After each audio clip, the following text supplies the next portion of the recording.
leki tolobaki likambo etali ndenge nini mo Kristo akoko mene vie chrétienne na ye normalement. Parce que zana bato oyo baza ko mene vie chrétienne na bango ndenge Nzambe azali kolinga te. To solola ki mbala liboso totalisaki ete na vie chrétienne normale eza na biloko misato tolakisaki ya liboso ezali révélation. Il faut Nzambe amitalisa. Esika wanade tolobaki na tina na Yesu ekulusu na Yesu eye kobebisa nguya ya lisumu. Kufa na Yesu eye komema biso na dimension ya que lisumu oyo Adam azalaki na ngo uta na ebandeli eyoka kosila nguya likolo na baeba bengami baeba ndimeli Yesu nguya na lisumu esili kati na bango. J'espère que toza koyokana. Amen. Je me beau prêter attention parce que biloko toko solo la mukonelo eza na motu ya makasi po na vie na yo. Eloko aliboso tolobaki na tina na révélation, c'est-à-dire Nzambe ayi kotalisa biso ete na ekulusu na Yesu ebebisaki elongolaki bokonzi ya lisumu mosisa na lisumu oyo ezalaki katikati oyo ezalaki kokamba biso oyo ezalaki kosalisa biso makambo mabe biso toza komona yango malamu na liwa na Yesu Kristo. Nguya wana Nzambe asilisaki yango likolo na mokili, surtout mokili ya baye bandimeli Yesu. Deuxième élément, toyi komona ete lokola Yesu alongoli biso na bombu wana esengeli biso tokoka kobika bomo ya sika, une nouveauté de vie. Donc c'est par la foi que nous devons savoir que bomo yakala et c'est si là siko tokomi bato ya kobika bomo ina Yesu pas ya sika parce que Yesu akufa na tina na masumu oyo bato tozalaki na se ya boumbu ya lisumu ya Adam asalaki mutu nyonso ya botami na Adam azape kati na lisumu wana. D'où vous voyez lelo bato basalaka masumu azako sepela azako finga bato azako sepela azako sala makamu mabe azako sepela azako sala kindumba nae azako sepela azako sala muyibi nae. Donc nguya wana pona bana Nzambe tango Yesu akufi na ekulusu nguya wana Nzambe asilisi yango nguya ya kosala lisumu pe komona lokola likambo na malamu. Alors na sima ya liwa na Yesu lokola kufa Bible lobi tozwa libatisi en conformité na lolenge moko ya kufi lisumu pe kufi tango ya sekwe tokomi kobika bomo ya sika. Amen. Amen. Bola nanga malamu. Ya mibale toyi komona ete esengeli tomitala lokola bato bakufa na lisumu me basekwa sikoyo kati na ye. Regardez-vous comme mort au péché et comme vivant en Christ. Amen. Lokola bato bakufa kati na bomitala bino moko moto ya kufa to considéraka ye toujours kaka lokola akufa. Tokoko ye isa moto ya kufa kati na bato baza na bomoi te. Donc moto akufa akomi komene vie mususu oyo bato baza komene na bango oyo baza komene te. Vie na ye pona biso tosi tobosana ye. Pona biso tosi tobosana vie ya masumu. Pona biso toza kobika bomoi na sika po Yesu asekwa. aza kobika bomoi mususu ya nsima na ye kokufa. Donc yango wana Bible elobi ete nous vivons en nouveauté de vie. Yango wana Bible elobi ete ceux qui sont en Jésus sont devenus de nouvelles créatures. Ba makambo na kala eseleka botala sikoyo makambo nyonso ekomi ya sika. Ça c'est la deuxième chose. La troisième chose, comme on a consécration. Donnez-vous vous-même à Dieu. Donnez vos membres comme instruments de justice. Bomi nasima na kobika bomo nasima yako yeba makambwana esengeli bino moko bomi pesa na Nzambe. Amen. Amen. Bomi pesa na Nzambe. Bo pesa biteni na bino ya nzoto na epai na Nzambe. Bo dépendre totalement na Nzambe. Pona nini nde loko tokomona mukona lelo. Pourquoi esengeli tomikaba mubimba na Nzambe? Loko wana eza très important parce que na lelo tolingi komona le plan éternel de Dieu.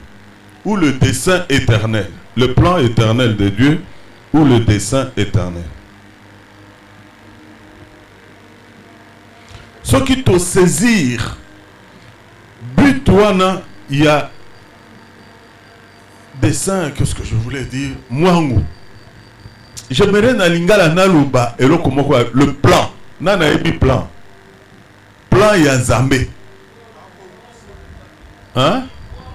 Mwangu, c'est ça, mais j'aimerais parler en bon lingala pour mutu akoka ko saisir. Frère, le mabongi sami, autrement dit.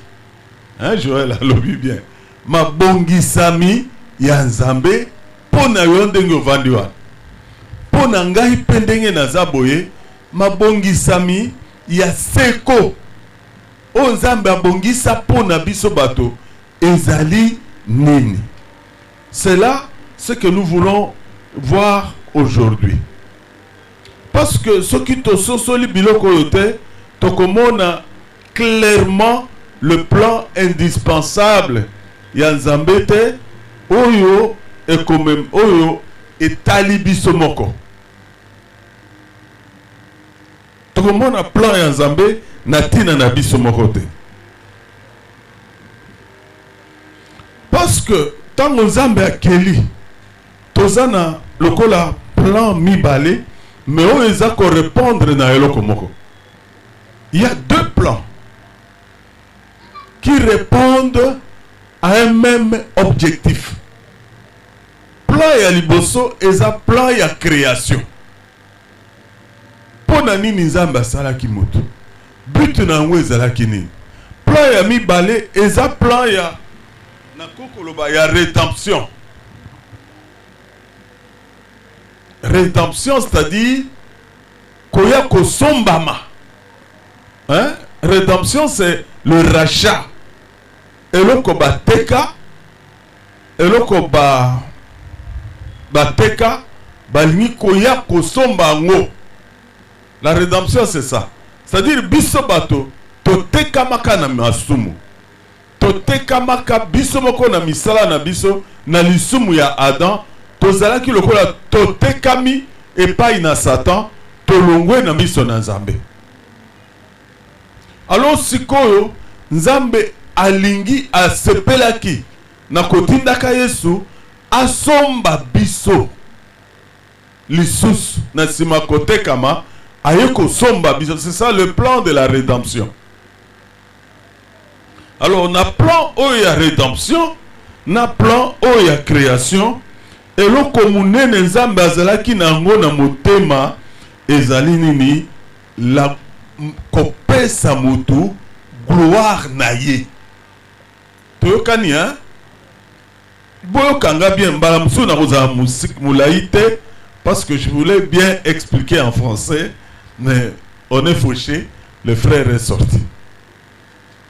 Pour ça l'effort ya koloba malamu pona na munoko bison sotoyebi po moko na moko asimba moko na moko asimba na mukanda ya Romain chapitre 3 verset 23 elobami nini tokotanga pe Romain 8 verset 21 biloko mibale wana tokotanga po tomeka kolakisa tomeka kososola nalingi yo na ngai tozala esika moko po ocomprendre biloko oyo tolingi kokabola na lisanga na tango oyo pe na mokolo ya lelo. Romains chapitre 3 verset 23. Verset 23, nous lisons dans le nom de Jésus-Christ. Car tous ont péché et sont privés de la gloire de Dieu. Car tous ont péché et sont privés de la gloire de Dieu.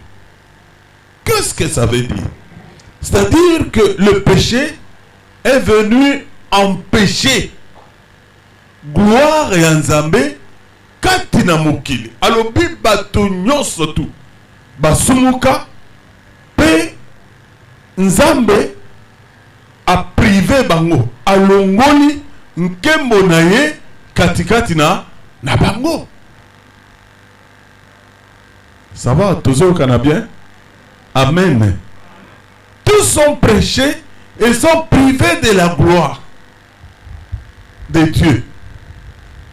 Plan Nzambe kati na création, pe plan Nzambe kati na rédemption, ezalaki ete avandisa mutu penza na nkembo na ye. Ça va? Notez ça très bien. Plan Nzambe pona mutu eza ete mutu aumela avanda azala na nkembo na Nzambe. Que l'homme soit dans la gloire. C'est pourquoi quand l'homme a péché, il a été privé de la gloire de Dieu. La Bible dit tous ont péché et sont privés de la gloire de Dieu. Et ça eloko munene Nzamba bombela bato katikati na bunzambe na ye. Biso atomimoni ka ndenge tozaboyi. Bato pamba, tomona kapasi, tolala kanzala, parfois tozangi mbongo, parfois bambouteillage, tomona tongo nyonso tobangaka comment, donc bamakambo ebele oyo elingi biso. Mais soki ya solo ondimela Yesu, yeba plan ya Nzambe pona tina na yo eza nini po kamoto lokola yo wana Nzambe abongiseli yo sa gloire. Amen. Mutu lokola yo lokola ngai boye Nzambe abongisa ete okota kati na nkembo na ye. Nde eloko ya liboso tolingaki kolakisa parce que na Romains 3 verset 23 balobi na biso car tous ont péché. Je voulais dire que par Adam mokili mobimba bakoya na lisumu. Lokola tukoyaki na lisumu mokili mobimba, Nzambe asali nini alongoli biso pour être tobika nkembo na yete. Pourquoi? Parce que il y avait l'arbre de vie. Au mutokokai kobika en mangeant son fruit. Mais l'arbre de la connaissance de bien et de mal, oyo bakendeki kosimba, nde Nzambe apekisaki epai yango nde Nzambe apekisaki mutu akoka atie ba chérubin avec ba épée flamboyant épée oyo eza kopela moto po ete moto azwa lisusu accès na bomoi te. Amen. Nangi naloba ngo calmement po tokoma na esika oyo nalingi ete tokoka kokoma. Alors na nzela na Yesu aye lokola ko bimisa biloko ezalaki kopekisa mutu akota na bomoi. Liwa na Yesu eblongoli bipekiselo nyonso oyo ezalaki po ete mutu amona bomoi te. me mutu sikoyo abika bomo ya bonzambe na nzela na yango nde salete tobengi yango rédemption, c'est-à-dire nzambe aye lokola kosomba biso lisusu na masumo tozalaki na yango na nzela na Yesu. Alors lokola sombi biso azongiseli biso plan ya rédemption otobungisaki plutôt ya gloire otobungisaki en sorte que par Jésus tokoka kokota sikona na nini tokota na gloire ya nzambe. Mutu lokola yo okoma mutu nzambe azali kokotisa katikati na gloire na ye. Eza makambo minene na okai koloba yango ebele, mais nalingi to retenir yango en quelques mots.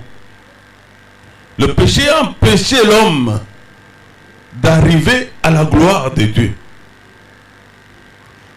Péché ememi mutu katikati na jugement, ememi mutu katikati na condamnation, et comme si mutu kati na enfer.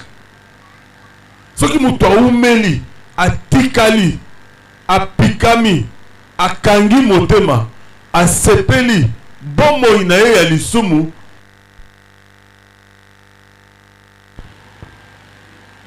et comme maye na condamnation,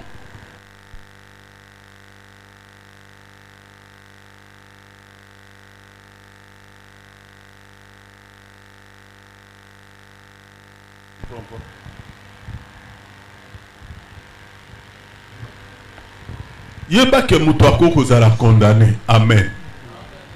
Je vous dis que mutwako kozo tumbu ya libela okoti pe na lifelo nzambe ako regretter te pona nini po apesa yo occasion ya kosomba yo, occasion ya kozlongola yo na nzela na lisumu, asomba yo akotisa yo loko akomisa yo mwana na ye, akotisa yo na nkembo na ye. Donc le moyen est là. Parce que y a sa futa. Oye kokaki kokoti sa na li felo. Ya futa. Oye kokaki komema yo na le tumbu. Ya futa. Oye kokaki ba condamné yo. Le jugement, la condamnation et l'enfer est disponible pour na baye bandima yesote oyo aye komemela biso oyo aye kosomba biso. Je voulais dire ça. Amen. Oyo aye kosomba biso na bomo ya kala oyo tubandaki kosumuka tozo mona ngo elengi, tozo sala mabe tozo mona ngo mabe te, toza komikumisa na muibi, toza komikumisa na koswana, toza kumisa soki osali moninga mabe lobi azui, tozali komona yango normal. Mais kati na Yesu biloko nyonso wana oyo eza kati na biso ezali komema biso to continue na kosala mabe, Yesu apikola yango po ete tobika ndenge Nzambe asepeli nde babengi bomo ya sika. Pona nini? Parce que mutu abongisa nkembo oyo Nzambe abongiselaki ye. Comment expliquer? Nzambe asali biloko nyonso, na sima kosala biloko nyonso alobi tosala mutu lokola biso. Amen. Tosala mutu lokola biso moko akoka na penza na biso. C'est très important. Na sima nango apamboli mutu alobi soyez féconds, multipliez, remplissez la terre, dominez. Amen. Dominez na biloko nyonso.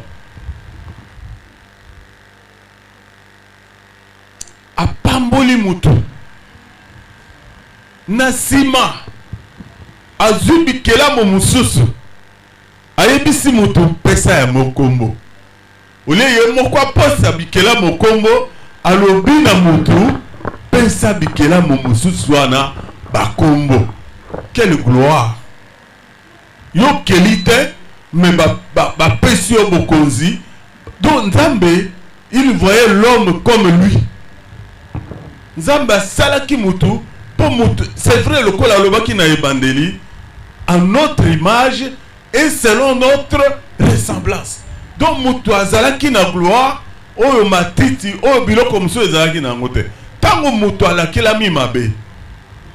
Na biloko nyonso wana emikuti na malédiction, emikuti na boumbu. Totanga na Romains 8 verset 21, bokomona yango que même la création attend la délivrance des enfants de Dieu.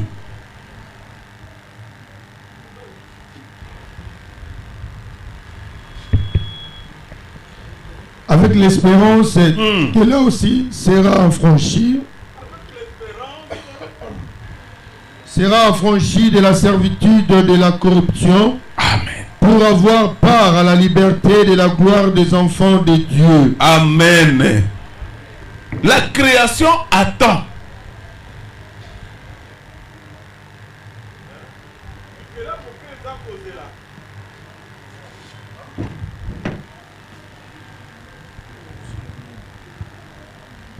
Bikela mo pesa kozela liberté ya bana Nzambe. Bikela mo pesa kozela biso tozwa liberté. Tanga vers la fin. Prenez le même verset. C'est très important. Banda na verset ezali boso nango. Car la création a été soumise à la vanité. La création a été soumise à la vanité. Non de son gré. Mais à cause de celui qui l'y a soumise. Parce que avec l'espérance que là aussi sera affranchi.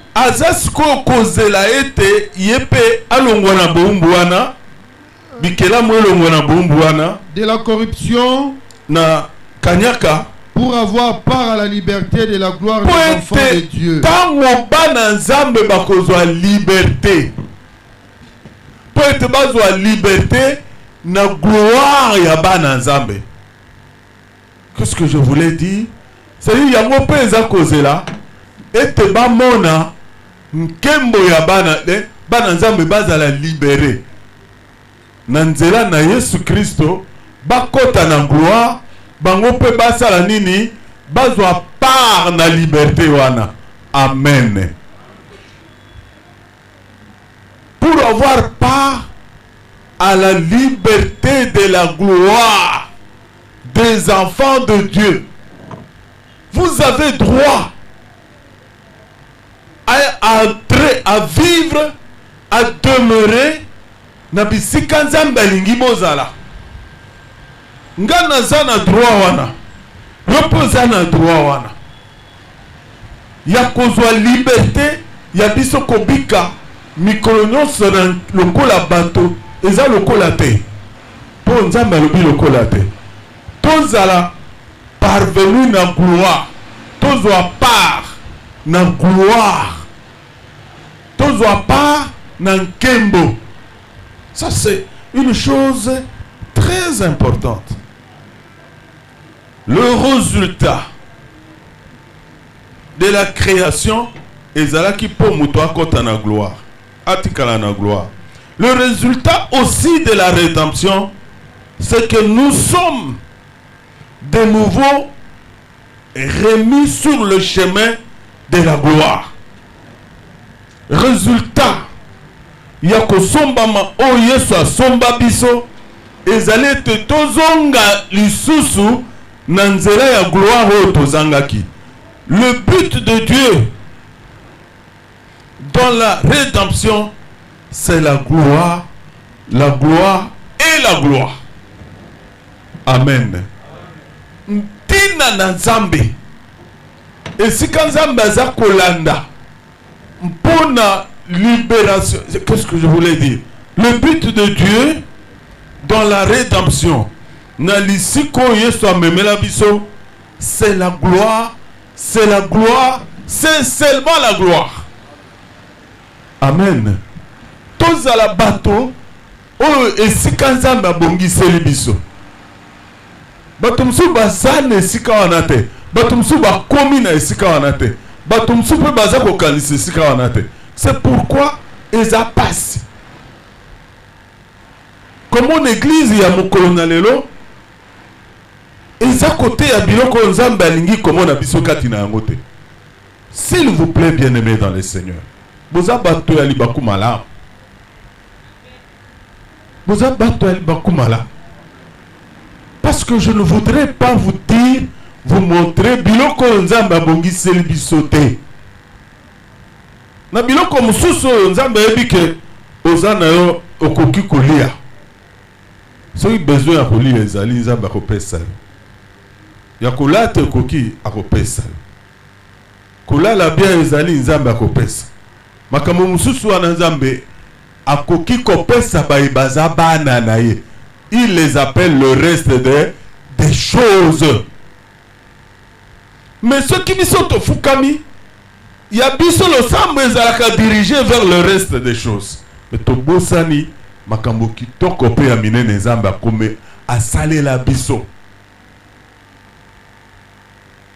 Nzambe amonaka biso bato. S'il était un homme, il allait pleurer chaque jour.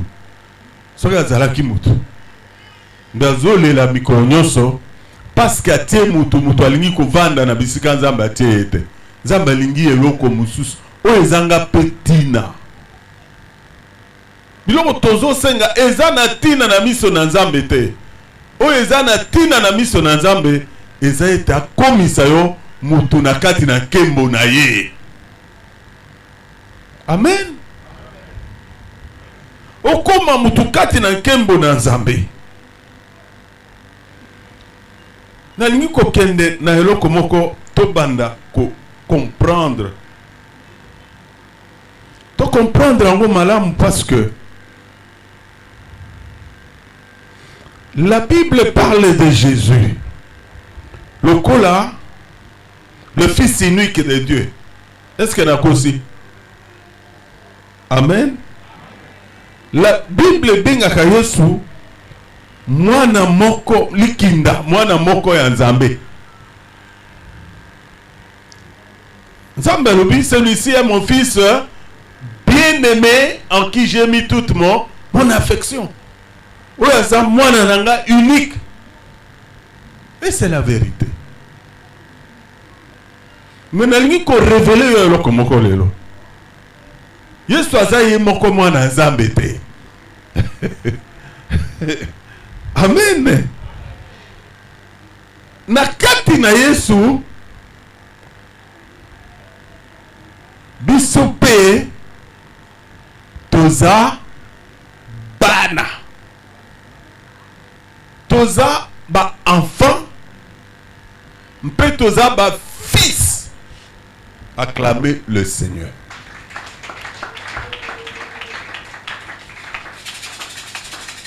En Jésus, nous sommes enfants et fils.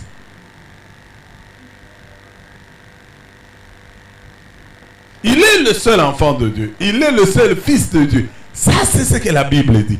Et c'est la vérité. Mais sengelo yeba. Nalingine oyeba. Otikala na kozanga koyeba te. Mais oyeba. Totanga Romains, chapitre 8, versets 16 à 18. Tokotanga pekaka Romains wana, chapitre 8, verset 29 à verset 30. Alors nasima, opesinga matoyi na yo, opesinga motema pe yo keli na yo, pona liwela yo. Romains 8, 16, 18. L'Esprit lui-même rend témoignage à notre esprit que nous sommes enfants de Dieu. Wow. Or, si nous sommes enfants, nous sommes aussi héritiers de Dieu et co-héritiers de Christ. Co-héritier. Si toutefois nous souffrons... Co-héritier. Et co-héritier. Co-héritier. Co-héritier de Christ, okay. Si toutefois nous souffrons avec lui, afin d'être glorifiés avec lui. Amen. Je sens que les souffrances du temps présent ne sauraient être comparées à la gloire à venir qui sera révélée pour nous. Ah mon Dieu, merci. Zambaza malam. Hein, Loban Zambaza malam. Loban Zambaza malam. Et acclamez fort pour le Seigneur. Bible le Bible. Natanga. L'Esprit lui-même rend témoignage à notre esprit que nous sommes enfants de... Oh. Ça c'est très grave. Alors que Nzambe azakaka na mwana moko. Mais molimo ya Nzambe eza kotatola mpe kosukisa kondimisa molimo na biso ete biso pe tozali bana.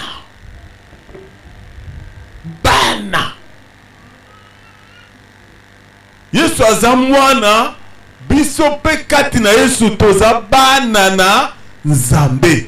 Lokola Yesu aza mwana na Nzambe, biso pe en Jésus nous sommes enfants. Tozo kana bien, hein? Te koti anga tembete pour nga na ye na Bible uta na ndako na ngate. Koloba mais Seigneur, pasteur, comment comparer biso? On a comparaison te. Eza réalité. Amen. Eza nde solo. Molimo ye moko aza kotatola kati na molimo na biso ete tozali bana. Ya mutu te. Toza bana ya nani? Amen. Toza bana ya nani? Est-ce que omimo nakamwana Nzambe? Amen. Omio kaka mwana Nzambe. Te soko omio kaka soko mimo nakamwana Nzambe. Mbeuza na ebite. Bana bakonzi ya mokilo yo aza kotambola avec fierté alobi aza mwana mokonzi. Mais yo oza mwana. Na nzela na molimo aza koyebisa yo, ngape naza koyebisa yo lelo, ete soko ndimela Yesu okoma mwana. Mwana ya Nzambe. Au verset 17. Or, si nous sommes enfants, nous sommes aussi héritiers. Ce qui toza bana, toza pe, nana bosani kombo ya héritier na bisika toza. Nana ebite qui est héritier. Hein Joël? Oui, héritier c'est qui? C'est qui? Pardon? Mokitani. Comme notre frère Sami est héritier de qui? Oh, tu vas habiter Nzambe. Ah, héritier à Alphonse. Moi non bon tete à Kokozala héritier na yote. Hein? Mais la Bible dit au verset 17. Donc on a verset 16 balobi esprit za ko rendre témoignage de l'esprit na biso que tozaba na Nzambe. Soki na verset 17 balobi soki tozabana tozali ba héritier ba sangoli double point abandi ko expliquer héritier ya Nzambe ba sangoli ya Nzambe. Acclamez le Seigneur.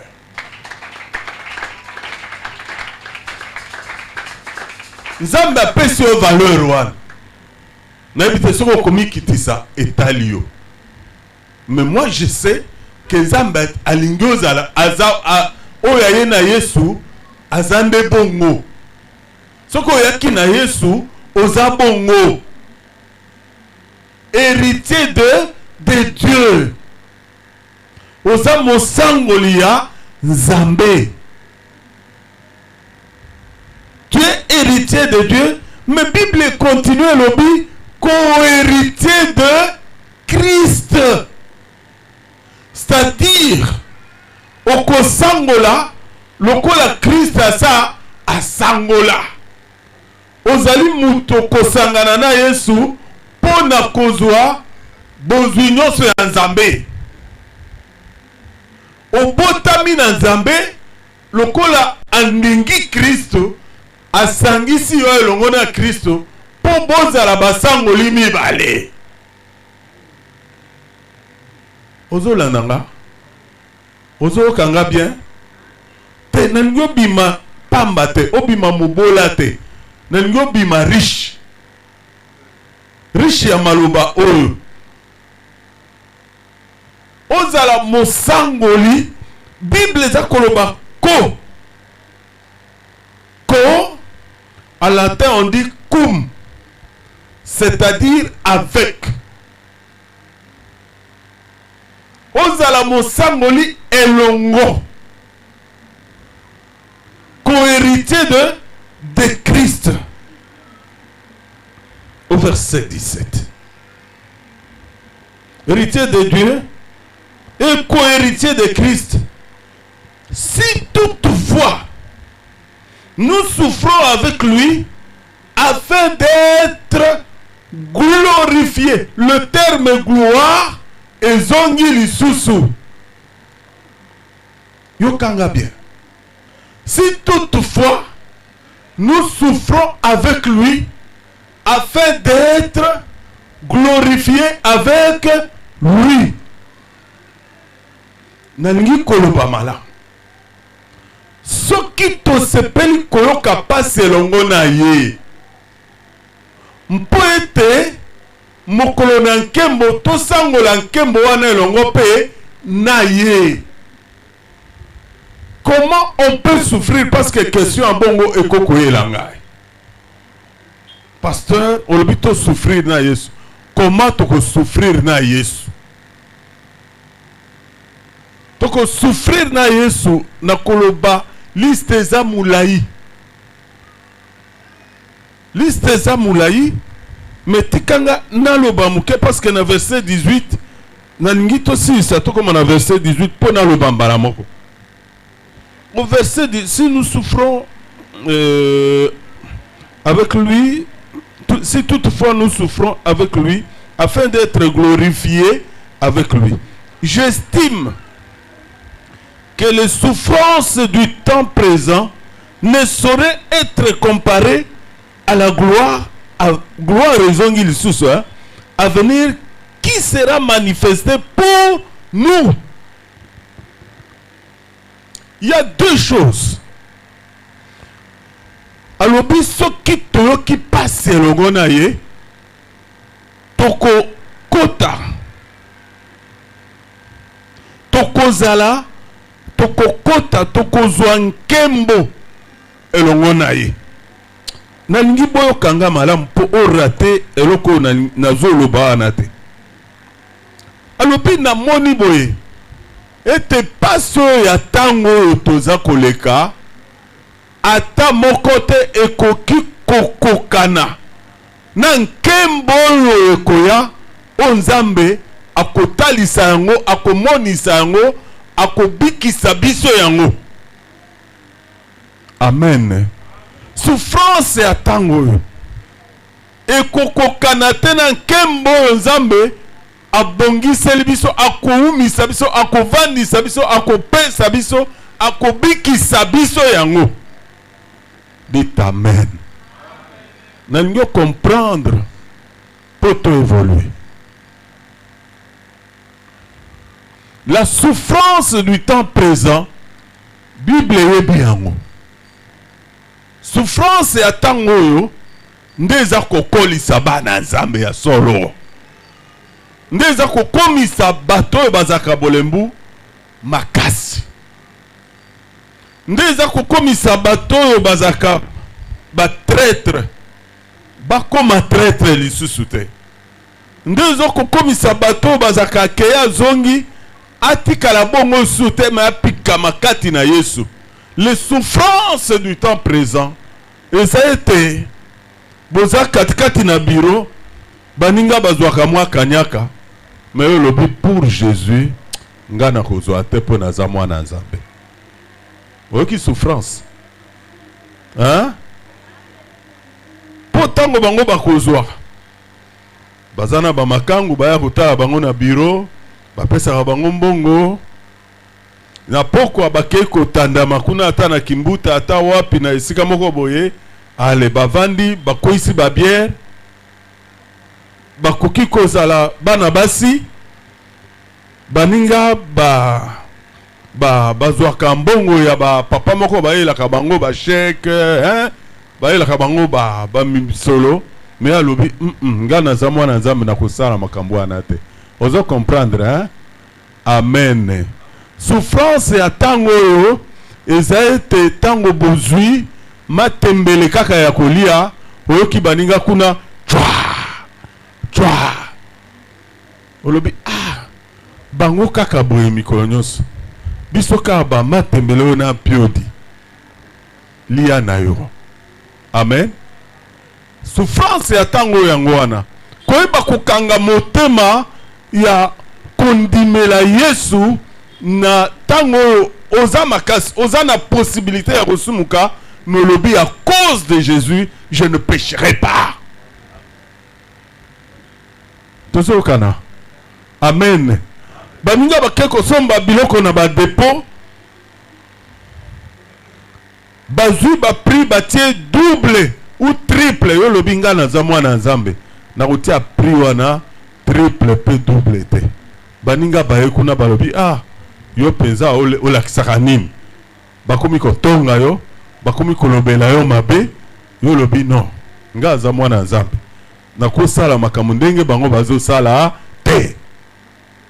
Ozoka ba souffrance c'est-à-dire moto yazo kola Nzambe a besoin ya ba Kristo bakola bana Nzambe bakomela bato bakomona gloire bato baiza koyoka pasi elongo na Nzambe bato bamipekisi bisengo baninga bazo kokota kati na yango bato bamipekisi kosala makambo baninga baza kosala bisalela o bana basi bana mibali batata bamama ya tango oyo baza kosala elateli ya bana oyo ya mokolo na lelo mwana na Nzambe alobi nga na kosala te parce que naza mwana ya Nzambe.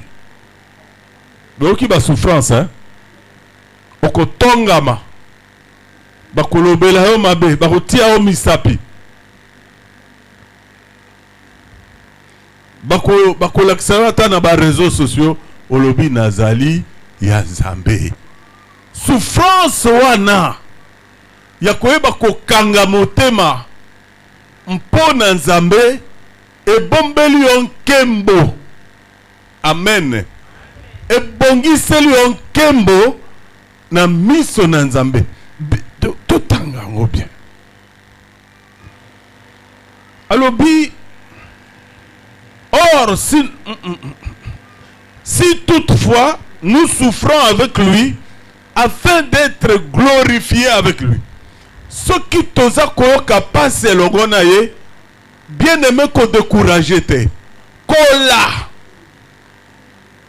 ba souffre biloko wana eza ko kolisa bato eza koyisa bato motema makasi na université baninga bakesa corruption yo lobi ngai nazalaka mwana na Nzambe oboyi eza pasi hein omoni moninga bozaki na oleki yepe maela a sauté comme ebimi na liste les souffrances du temps présent. Mais le parce que naza mwana Nzambe je ne cède pas, je ne lâche pas. Alors le kolo boyi makambo mso comme la kabiso na vie po ya komeka yo soko za mwana Nzambe ya solo. Mais kotika te kozala mwana Nzambe parce que oza en face d'une souffrance éphémère. Souffrance lokola chômage, souffrance lokola ya muto abalité, souffrance ya kozanga mbongo, souffrance ya komekama na bato, souffrance ya bato kofinga yo, bato kobwakisa yo. Bien aimé, eza kaka pona tango muke. Ekokokana na nkembo nzambe abongiseli yo te. Amen. Ekokokana ta muke te.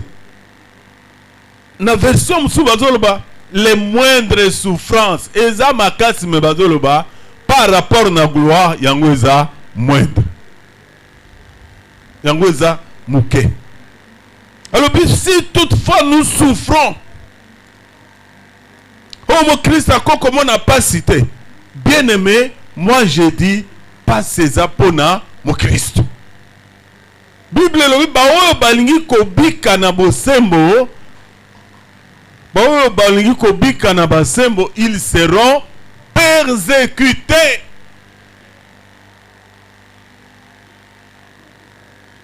Bako tuka bango, bako nyokola bango. Ceux qui veulent vivre pieusement dans le Seigneur seront persécutés. Yolingi ko vivre pieusement te. Yolingi ko vivre tout va bien. Tout va bien tolobaka parce que tolobi que Dieu est là. Amen. Si le moutatuninga commence à voir, je lui dis tout va bien. Est-ce que tout va bien? Ça ne va pas. Mais parce que naebis que Nzambe nangaza David alobaki, parce qu'il est à ma droite, je ne chancelle point. Lokola za na loboko na nga ya mobali, nga na koningana te. Amen. Donc c'est cela bien aimé dans le Seigneur.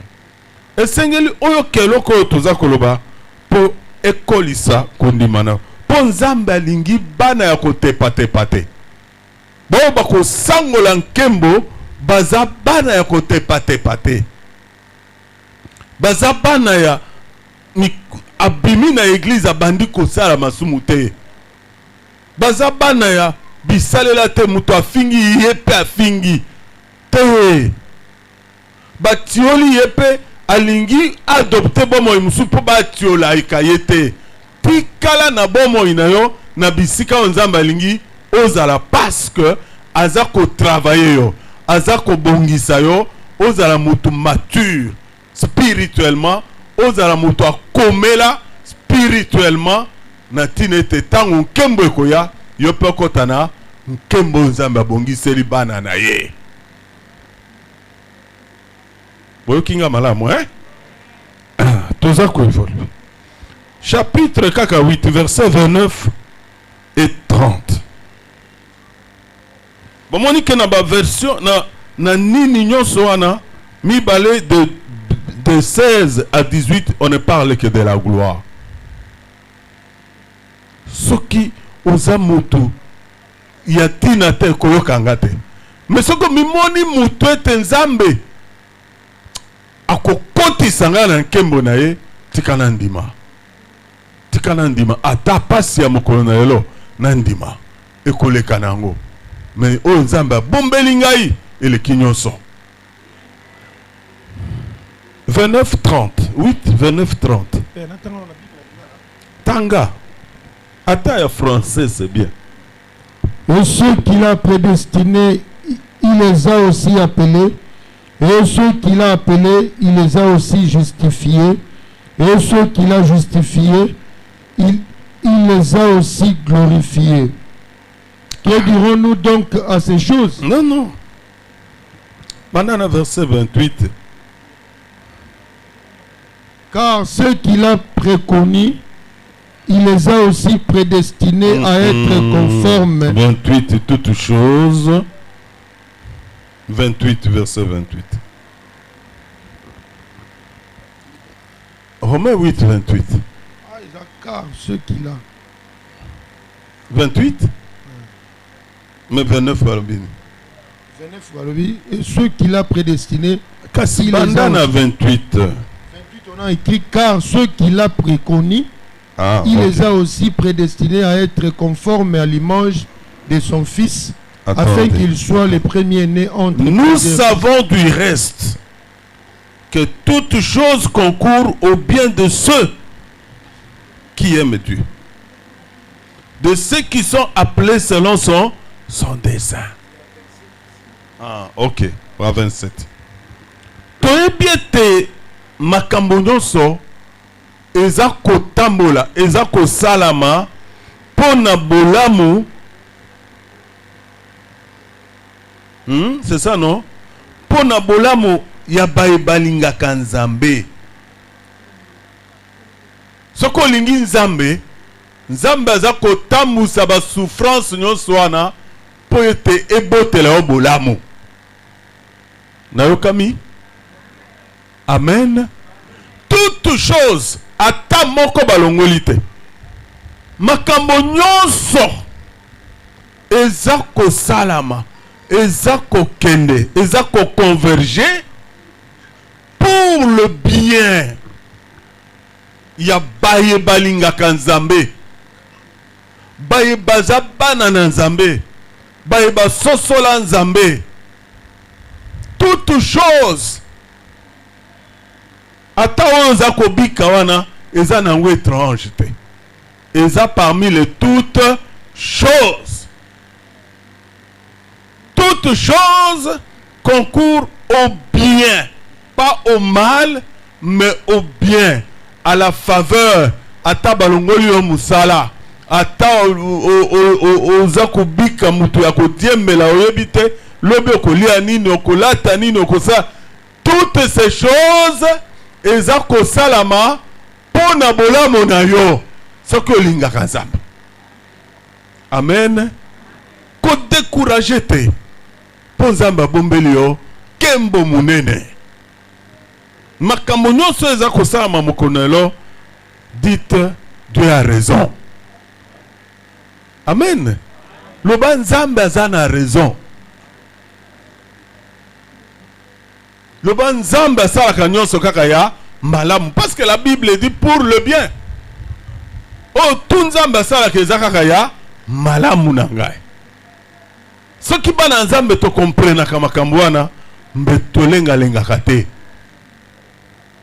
mbe tobanga-bangaka te. Pour le bien de ceux qui aiment Dieu, de ceux que lui a appelés selon son dessein. Oh! Pona bolamu ya Nzambe, bana Nzambe, pona bolamu ya bato Nzambe ye moko abenga kolandisa son plan éternel. Le dessein, c'est le plan. Amen. Des titres na biso ya plan éternel de Dieu. Donc, pour ceux dont Dieu a appelé, toute chose eza ko concourir na bolamu na Nzambe. Pour na bolamu na bango. Na sorte que ba makambo nyonso wana ezali malamu mpona mabongisi ya malamu Nzambe abongisela bato ya bengi po eta kotisa bango na plan ya gloire na ye. Nalingi boyoka ngako s'il vous plaît. Amen. Est-ce que nalingi boyoka ngai pozonga pamba te? Il faut kota na mwangu na Nzambe. Soko bengama oza mutu Nzambe akotisa na miangu na ye. Mais na kati ya miangu na ye, tout n'est pas rose. Nyonso ezaka malamu te. Eza na mabaku. Eza na kopola. Okopola. Okweya na mai, opoli. Bakokisa osoni. Il y a des moments où okoyoka soni. Likambo te. Amen. Amen. Ata bayokisi osoni. Okotiolama. Okofingama. Okozala modele ya mabe. Bakozwa modele ya mabe. Mais lokola Nzambe kati na secret na ye abenga yo, makambo nyonso wana ekobimisa bolamu na yo. Amen. makambo nyonso wana ekobota bolamu na yo, ekobota gloire ya Nzambe likolo ya bomoi na yo, ekobota bokoti na mwango na Nzambe ya kokomisa yo na gloire na yo. Car ceux qu'il a connus, il les a aussi prédestinés. Ce qui les a boyés, ils ont comme ça par hasard. C'est vrai d'une manière générale. Nous sommes prédestinés en Jésus-Christ. On soit bongoli motema, nzamba bongi saki Yesu comme une prédestination pour l'humanité. On soit kondimela Yesu azwa bomo inaseko. Mais alobi bato ya yebaki abongi saka bango asia kanaka kobiki sabato songolo na pakala. Ce qu'il a connu, il les a aussi prédestinés. Ce qu'il a prédestinés, il les a aussi appelés. Comme il a te mutuzanga tina oza obengama na Nzambe.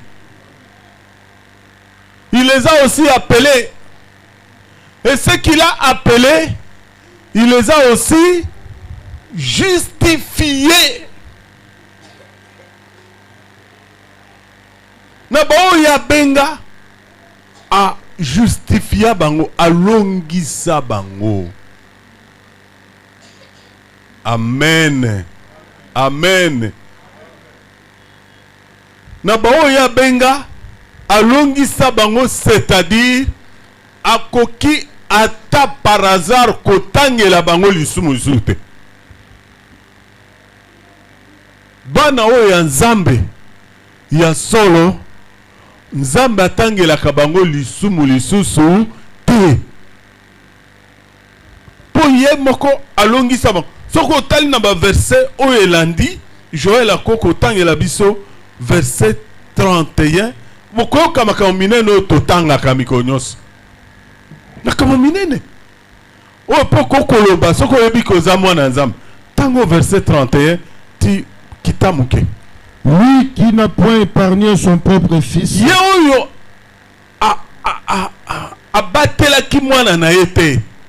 mais qui l'a livré pour nous tous, comment ne nous donnera-t-il point aussi toutes choses avec lui?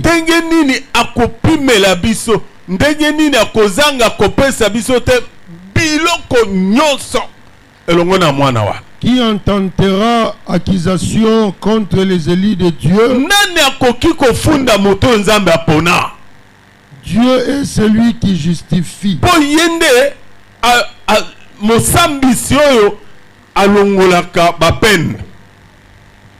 Oui.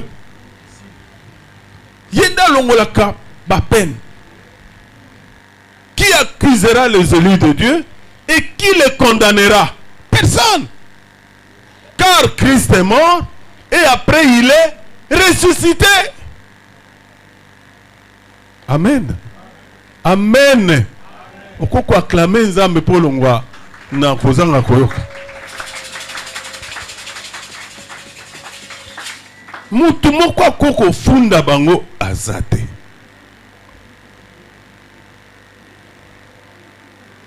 Mais loko moko na lingai ko sotete. Verset 29, reprend. Car ceux qu'il a connus d'avance, il les a aussi prédestinés à être semblables à l'image de son fils. Il les a prédestinés à être semblables à l'image de son fils. Amen. Amen. Baoyo ye ayebaki abongisaki bango po ete bakokana penza lokola mwana na ye aza, lokola Yesu aza. Amen. Amen. Bakokana conforme, semblable à l'image de de son Fils. Est-ce que nous sommes à l'image de son Fils? Ou nous sommes ce que l'on nous connaît que nous sommes? Est-ce que tozaka batondenge bayebela biso que tozali? Ou bien toza batoyo batali bayoki solo Yesu katina? Semblable, conforme à l'image de posa na Nzambe yango wana. Bana na Nzambe, Nzambe aza nango besoin bango wana. Bana na Nzambe, Nzambe akopesa nkembo bango wana. Bana na Nzambe, Nzambe alingi kotambola kosala na bango nde bango wana. Amen. Semblable à l'image de son Fils.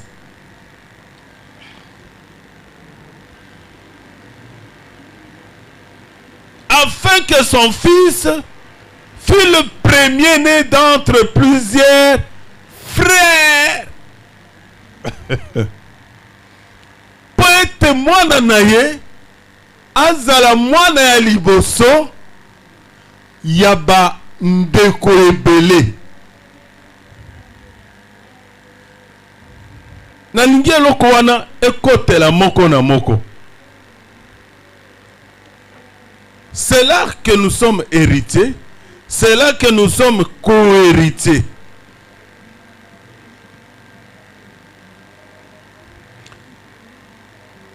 Le but de Dieu, but ya Nzambe na rédemption to na lisiko ezali ete mwana na ye Jésus-Christ azala mwana na yambo kati na bana mususu ebele. Tozoyokana. Amen. Soki pongi na kata.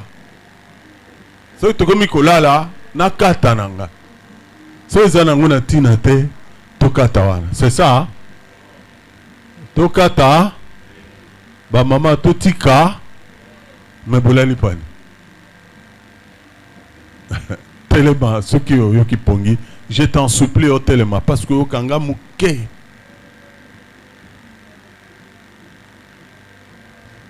Afin que son Fils soit le premier-né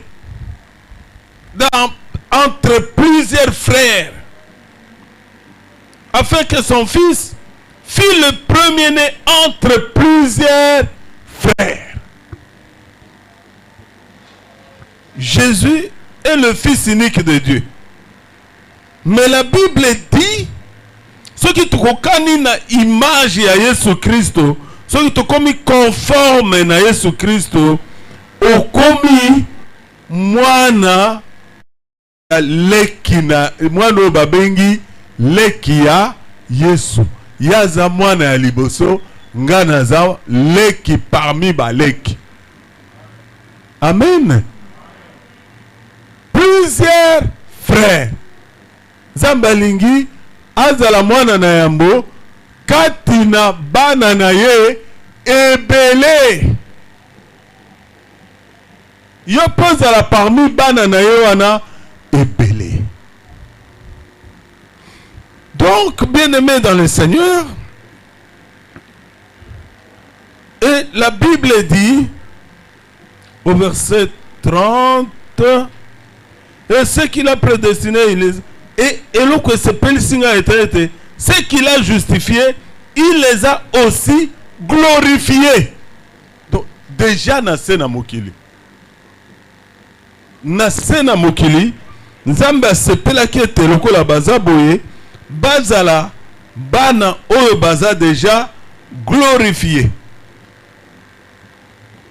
Tout devant être semblable ou conforme à son image, c'était de faire de Christ le Fils premier-né de beaucoup de fils glorifiés.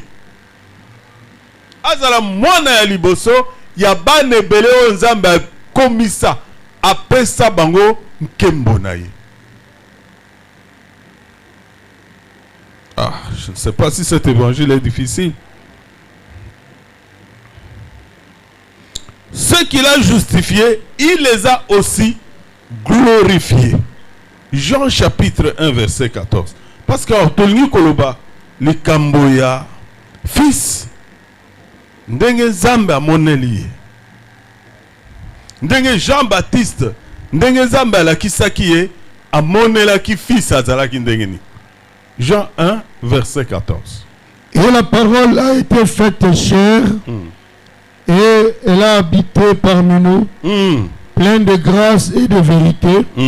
Et nous avons contemplé sa gloire, une gloire comme la gloire du Fils unique venu du Père. Et la gloire, la parole a été faite chair, elle a habité parmi nous. Nous, Jean Lobi, nous, quand nous avons contemplé la gloire, il y a parole. Oye vandaki katnabiso, to soso laki. Molimo esukisaki biso que gloire azalaki nango eza gloire oyo ya fils unique ya Nzambe. Ya fils unique oyo utaki epai na Nzambe. Amen. Fils unique. La Bible reconnaît Jésus, le seul Fils unique qui était auprès du Père de toute l'éternité. Le Fils unique de toute l'éternité qui était auprès du Père, c'est Jésus-Christ. Comment un Fils unique puisse-t-il devenir un premier-né? C'est la question. Nako poser yango na lisanga. Ndenge nini mwana moko akokozala mwana na yambo ndenge ni? Mais il est l'unique. Il n'est pas premier, il n'est pas dernier. Mais il est premier par rapport à quoi? Il ne peut être premier que par une suite. N'est-ce pas? S'il y a la suite, Bamususu Baye, Nde ya komi, Azalaki unique, mais miracle salamiete, après quelques années, Maman Naye, a comme Boutabana Mususu. Awana, nous pouvons dire, il n'est pas fils unique, mais il est premier d'entre Bananyoso. Nangi Bolandanga Makasi. Ce qui motoza na mwana moko, mwana wana aza unique.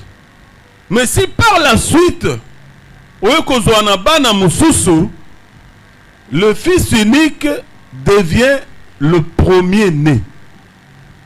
Akomi mwana na yambo. Oya botama yambo.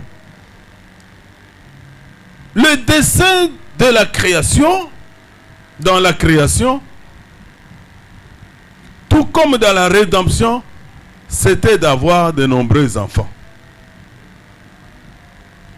Il nous désirait, nous, et ne pouvait être satisfait sans nous. Azalaki na mwana nae moko, ndenge Bible lobi. Dieu fait chair. C'est Dieu fait chair. Nasima ya fils unique. Il nous désirait. Azalaki na posa ya kozwa bana mususu po azala satisfait. Pas sepela. Et sengelaki à partir ya fils unique bana mususu baya babotama mpo ye tata asepela. Ce qui est pas ba mindelete, mais pas na biso ba africain. Obotaka mwana moko ozana kati ya insécurité, n'est-ce pas? Amen. Ozana kati ya insécurité. Botaka mwana moko ezana ngoma bete. Mais oza kumioka kaka dans l'insécurité. D'ailleurs, je me souviens, Namboka, eza na banyama oyo papa babandaki kolia soki oza mwana moko olia te olia na bango nyama wana te forme ya banyama to bambisi moko boye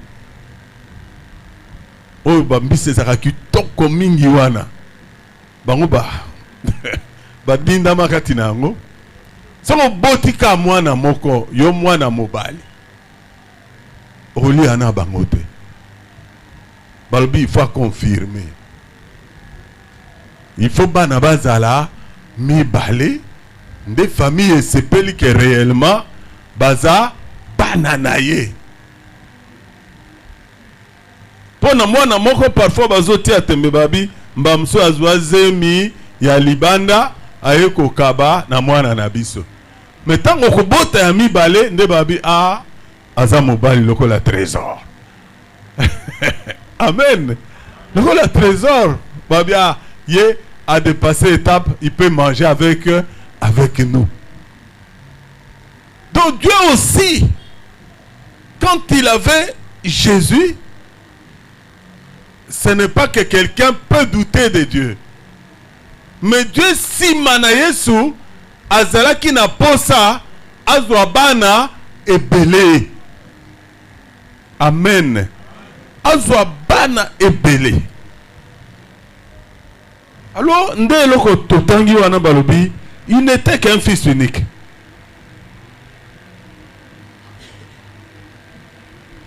Totanga hébreu.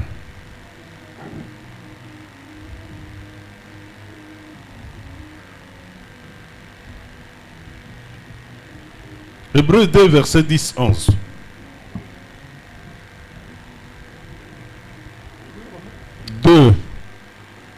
Verset 10-11.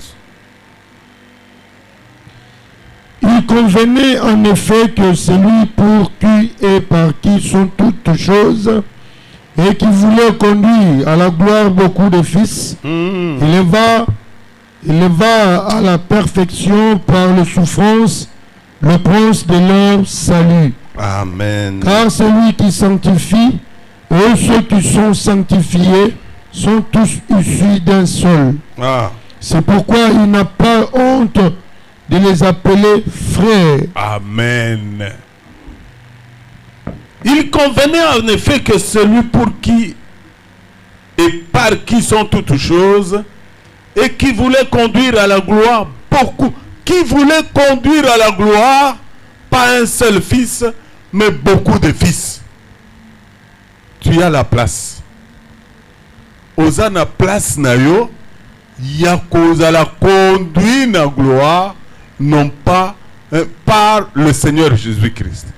Celui par qui et pour qui Babylone a coexisté, alinga qui a conduire na gloire non pas un fils unique, mais beaucoup de fils. Amen. Mais beaucoup de fils. Il voulait conduire à la gloire beaucoup de fils, élevant à la perfection par les souffrances le prince de leur salut. A tomboli na bosanto na bokokisami na pasi. Yesu a tombom, la Bible dit, il est devenu l'auteur, il y a vie na bango, a commis à la perfection à cause de souffrance. Oh, il y a quoi souffrir. Amen. Naba souffrance et moi quoi souffrir. Alongi masumu, alongi mokili. Yango ana commis auteur ya salut nabiso. Auteur ya salut ya beaucoup de fils. Ici on ne parle pas d'enfants, on parle de fils. Tokani hein? Amen. Il ne s'agit pas d'enfants ici. Il s'agit de fils et filles. Filles baza incluse kat katina na Yesu. Na ba fils oyo baza kolo. Po ba fille ba ko poser question te.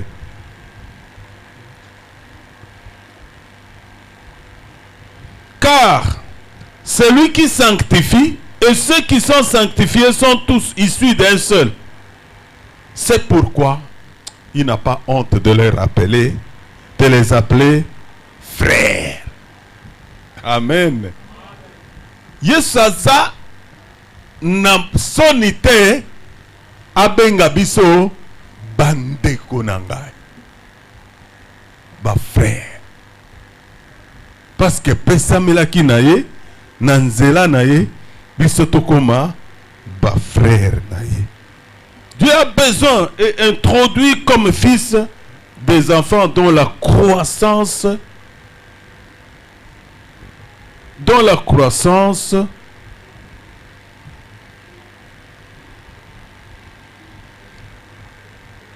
les rend, on leur donne le droit des fils, des enfants de Dieu dont la croissance est complète. Banana Nzambe oba koli peza. Il ne veut pas.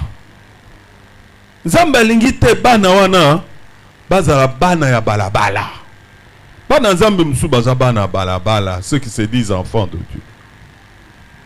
Bana oyo batala kaka ba grenier, tokolia nini, tokomela nini, tokolata nini. Ne veut pas des enfants qui vivent dans les greniers à cause de leurs greniers. Il ne veut pas des enfants qui vivent dans les garages en train de se débrouiller, en train de... Non, non, non, non, non, non. Dieu a besoin des enfants matures. Amen. Azan a besoin, il y a bana de croissance dans bango complète et ça normal.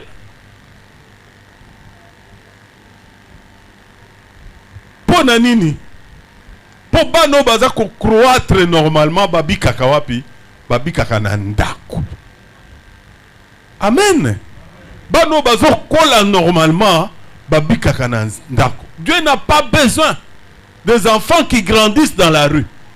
Il n'a pas besoin des enfants qui grandissent en train de regarder sur les greniers. Non. Il n'a pas besoin des enfants qui vivent par-ci, par-là, en train de se débrouiller dans les garages. Non. En train de chercher quoi faire. Non. Bah non, on a mingi babé baka, n'est-ce pas? Hein?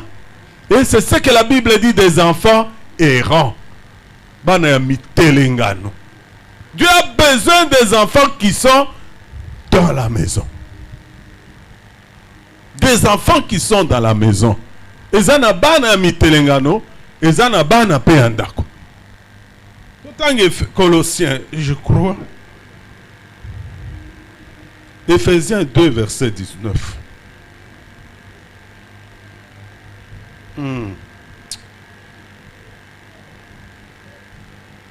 Tanga Joël Mbango, Bandeko to, Tolingito 6, pardon. Ainsi okay. Ainsi donc, vous n'êtes plus des étrangers, ni des gens du dehors, mais vous êtes concitoyens des saints, gens de la maison de Dieu. Amen. Vous n'êtes plus des étrangers.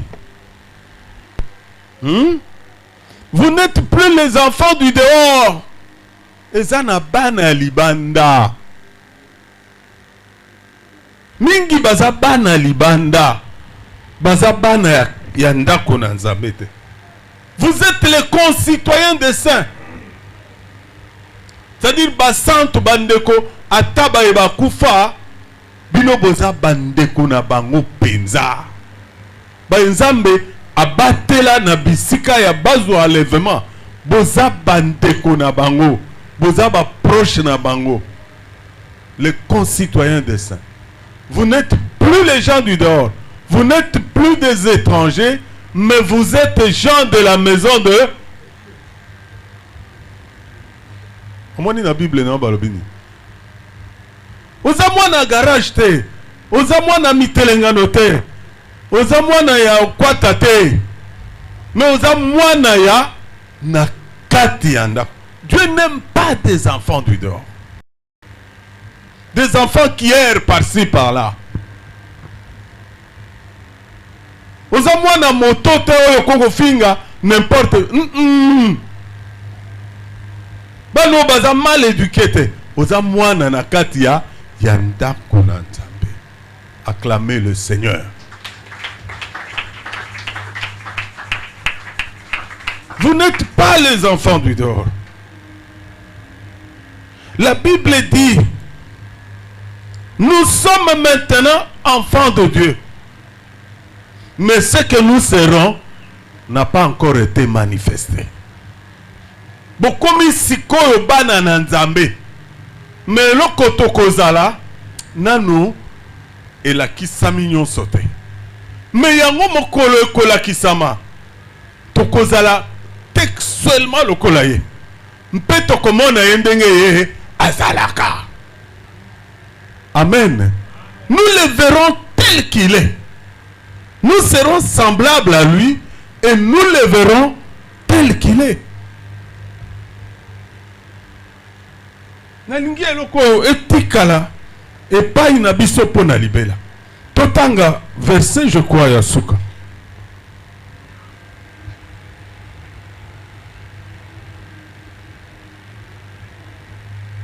Totanga Jean 12 verset 24 et Jean 20 verset 17. En vérité, je vous le dis, si le grain de bleu qui est tombé en terre ne meurt, il reste seul, mais s'il meurt, il porte beaucoup de fruits. Yesu, c'est le grain de blé. Hein? Qui est tombé, qui a été enterré, qui est resté seul, qui est ressuscité. Et lorsqu'il est ressuscité, il porte le col en nzete. Nzete ce qu'on connaît, moi graine et à... Non, le bani. Il y a paille, hein? Tout le babo. Graine à paille au koni. Graine wana etikali yango moko na se salnini et poli. Nasima kopola omone bandi kosa nini kobota. Tango ekobota ekomi nzete. Ekosa nini? Mbuma ekosala moko. Graine ekosala moko. Ekobota mbuma epelé. C'est comme ça ce que nous sommes devenus.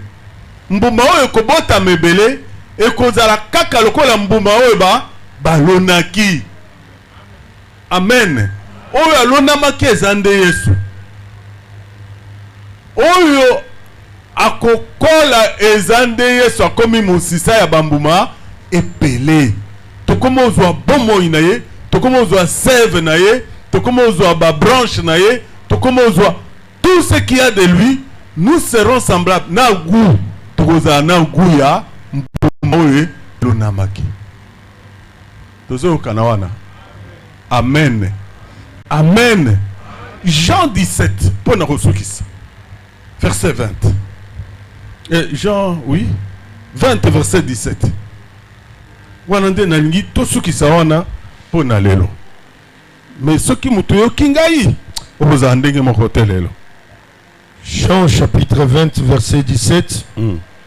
Jésus lui dit, ne me touche pas, car je ne suis pas encore monté vers mon Père.